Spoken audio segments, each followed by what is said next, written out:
I shouldn't remember the way her voice caught on my name, but I do. It's the kind of sound you don't mistake, soft, almost reluctant, like she hadn't meant to let it out. It was late. Most of the students had already shuffled out, their chairs dragging across the floor in that careless, hollow way. I lingered, pretending to sort my notes, but really I was stalling. I wasn't ready to leave her presence, not yet. Dr. Hale, Professor Hale, technically, was in her mid-40s. A woman who carried herself with a stillness that made the air around her feel different. She wasn't loud, never raised her voice in lecture. But when she spoke, the room bent toward her, like sound itself wanted to listen. I kept telling myself she was just my professor. That's all.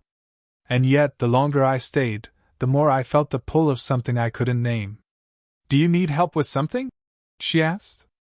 Her tone was practical, professional, but her hands betrayed her, fingers smoothing an already flat stack of papers, then pausing mid-air as if she realized the gesture was too revealing. "I know. I was just making sure I got the assignment right." I lifted my notebook, pages flipping without meaning. My voice cracked in the middle of the sentence, and I hated myself for it. Her eyes softened for a second, then sharpened again. "It's all there. But if you want, you can stay a few minutes. I'll go over it with you." I should have said no. Should have packed my bag and walked out like everyone else. Instead, I nodded. We sat side by side at the long seminar table. The room felt colder now that it was empty, shadows climbing the walls where the fluorescent lights didn't reach. I could hear the faint hum of the heating system, the scratch of her pen against my notes, as she corrected a line. "Your argument is good," she murmured, leaning closer. A strand of dark hair fell forward, brushing her cheek. "You just hesitate too much. You don't need to second-guess yourself." I looked at her then. Really looked. The curve of her mouth, the steadiness of her eyes, the faint lines at the edges that made her expression harder to read. She was beautiful, but not in the polished, obvious way. She was beautiful in a way that hurt, because it felt untouchable. "I guess I'm still figuring things out," I said. My hand rested on the table, too close to hers. I didn't move it. Her gaze flicked down, just for a fraction of a second, to the small distance between our fingers. She didn't pull away, but she didn't bridge it either. Instead, she breathed in, slow, like she was buying time. "You're young," she said finally, voice lower now, quieter. "That's not a weakness. Just be careful with what you want." The sentence hung between us. It wasn't about the assignment anymore.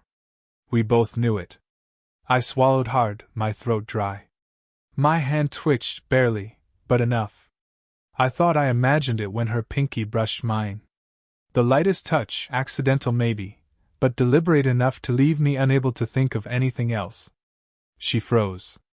I did too. Either of us pulled back. Then she spoke again, so softly I almost didn't hear. "Stay a little longer."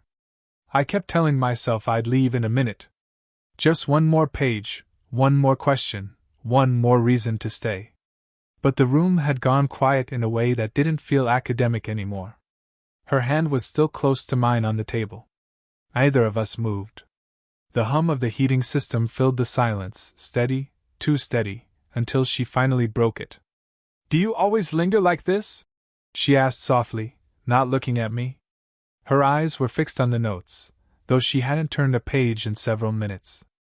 I laughed too quickly. "Not usually. I just don't really like endings, I guess." Her head tilted at that, and for a moment I thought she might smile.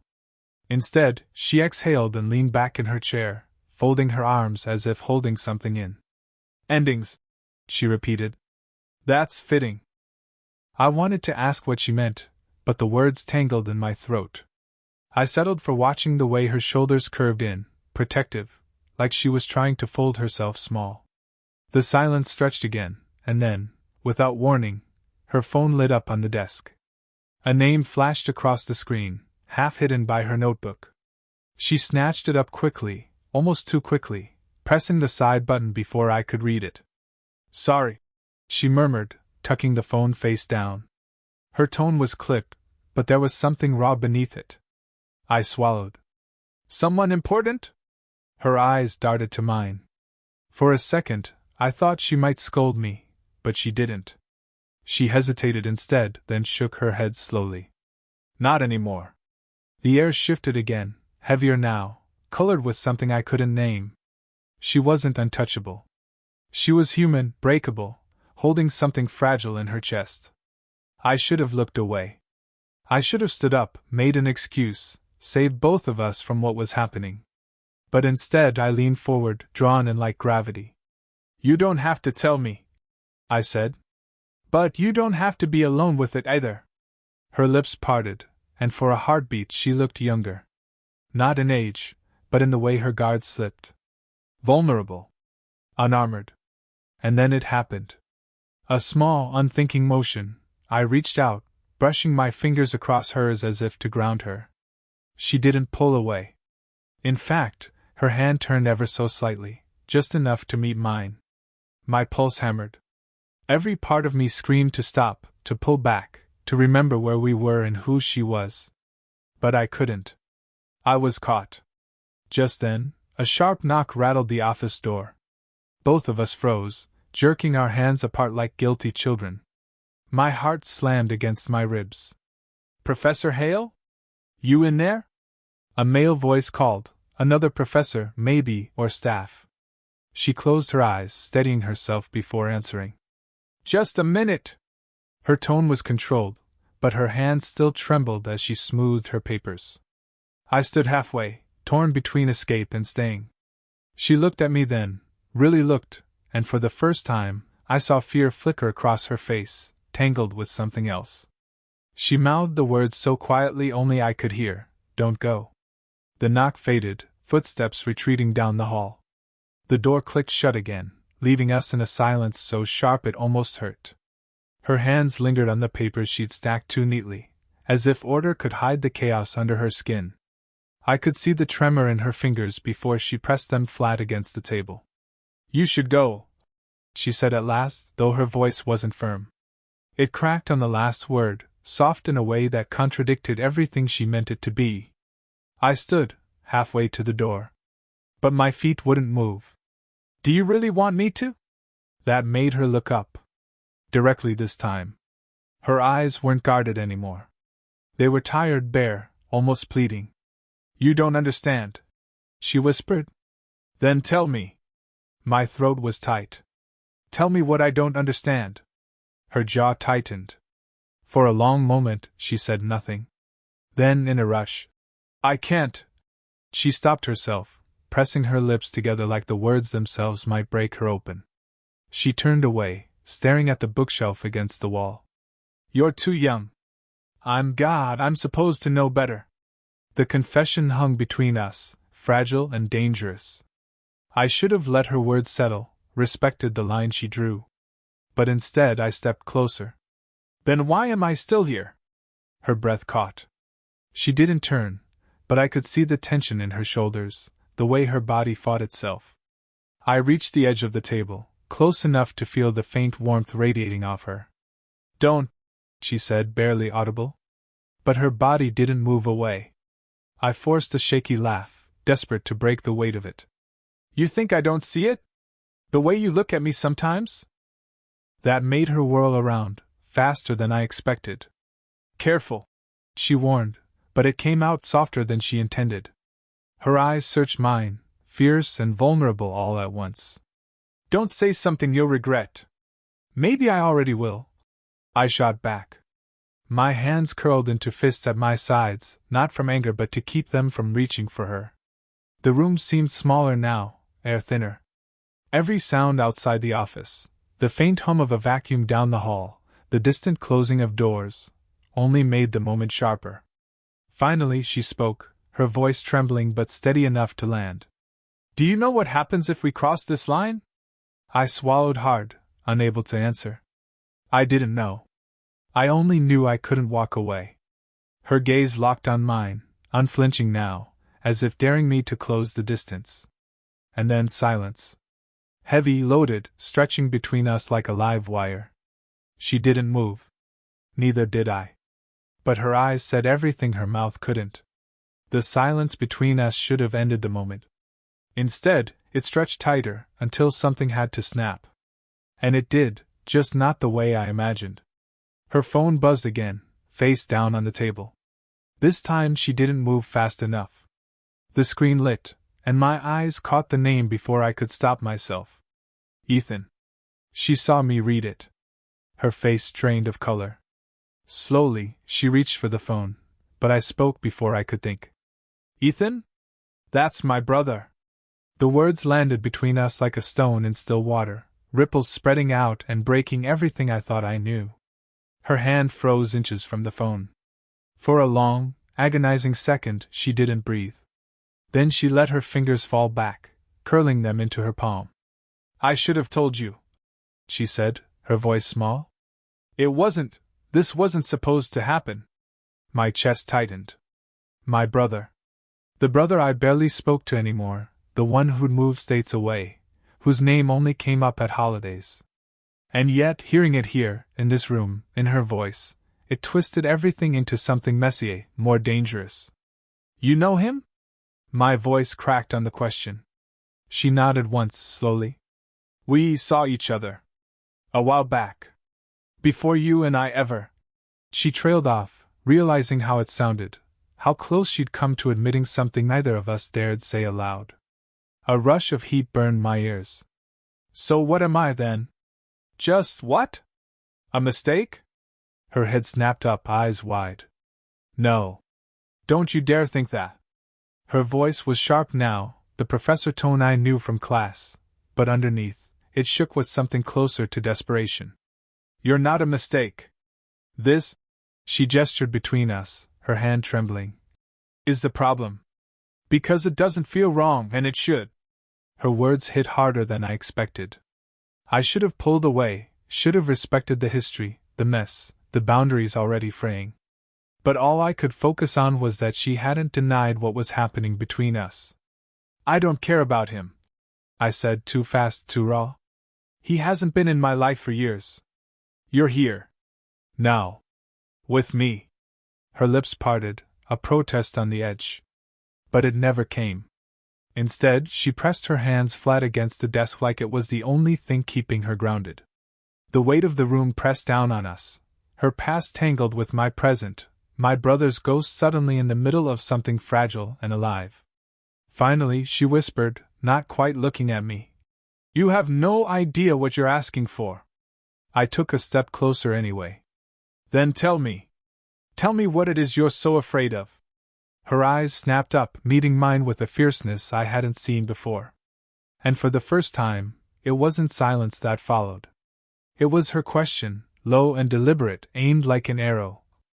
If I let you stay, what happens to us then? Her question still rang in the air. If I let you stay, what happens to us then? I didn't have an answer. Not one that made sense. Not one that would calm the storm I saw in her eyes. But I stepped closer anyway. I don't know, I admitted. My voice cracked, stripped of anything confident. I don't know what happens.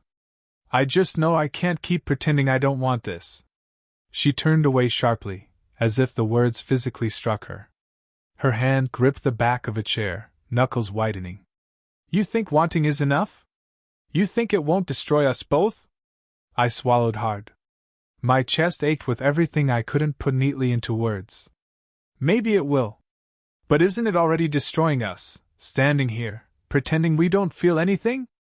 Her shoulders lifted and dropped with a shaky breath. For a long moment, I thought she'd push me out, shut the door, make this whole night vanish like a mistake. But instead, she whispered, I was married once. 15 years. I gave everything I had to a man who barely saw me. And when he left, I told myself never again. Never. Her voice broke on the last word, and I felt it more than heard it. Vulnerable, raw, the truth she hadn't let slip until now. Without thinking, I moved to her side. My hand hovered near hers, not touching yet. Then why me? I asked quietly. Why now? She turned to face me, and the look in her eyes was something I'd never forget. Tired. afraid. But alive in a way I hadn't seen before. Because you look at me like I'm still worth something, she said. And that terrifies me. The confession cut through me. I didn't answer right away. I couldn't. My throat was too tight. So I did the only thing I could. I reached for her hand. This time, she didn't pull away. We stood there, our fingers tangled, nothing else moving. Her breathing was uneven, mine wasn't any steadier. But in that silence I felt it, that fragile truth we've been circling all along. I don't want perfect, I said finally. I just want you. Whatever that means. However messy it is. Her eyes closed, and for a heartbeat I thought she might cry. But instead, she leaned in just enough that her forehead brushed mine. The smallest gesture, but it felt like a confession in itself. I don't know if I can give you what you want, she whispered. I closed my eyes too, holding on to the moment like it might vanish. Then just give me this. Right now. That's enough. The room was quiet again, only our uneven breaths, the faint hum of the heater, the world outside continuing like nothing had shifted. But something had. When she finally spoke, her voice was so soft I almost missed it. Then stay. I don't know how long we stood like that, her forehead against mine, her hand trembling in mine, both of us caught in a moment too fragile to last. But somehow it did. She pulled back first, only enough to look at me.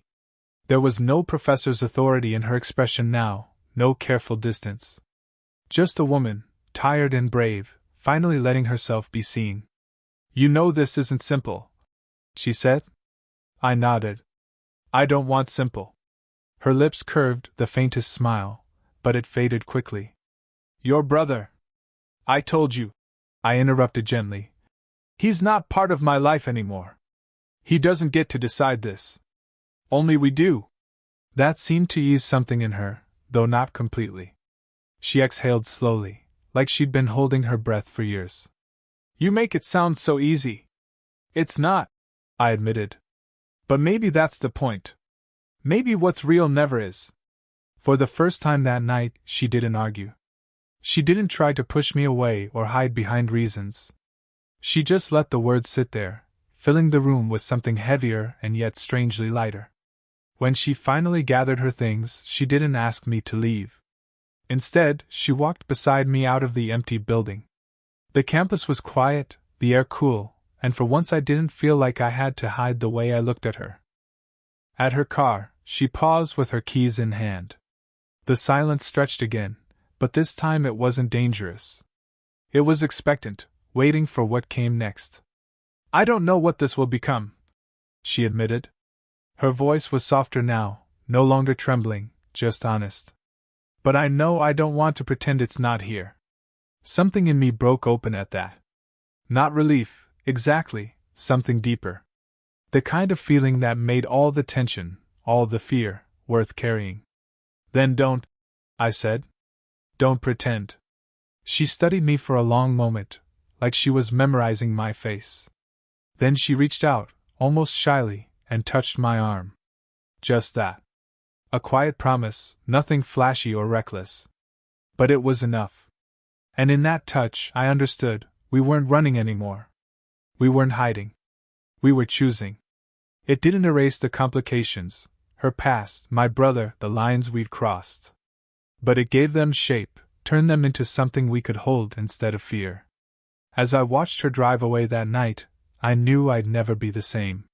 Not because she was older, not because it was forbidden, but because she had looked at me and seen someone worth risking the rules for.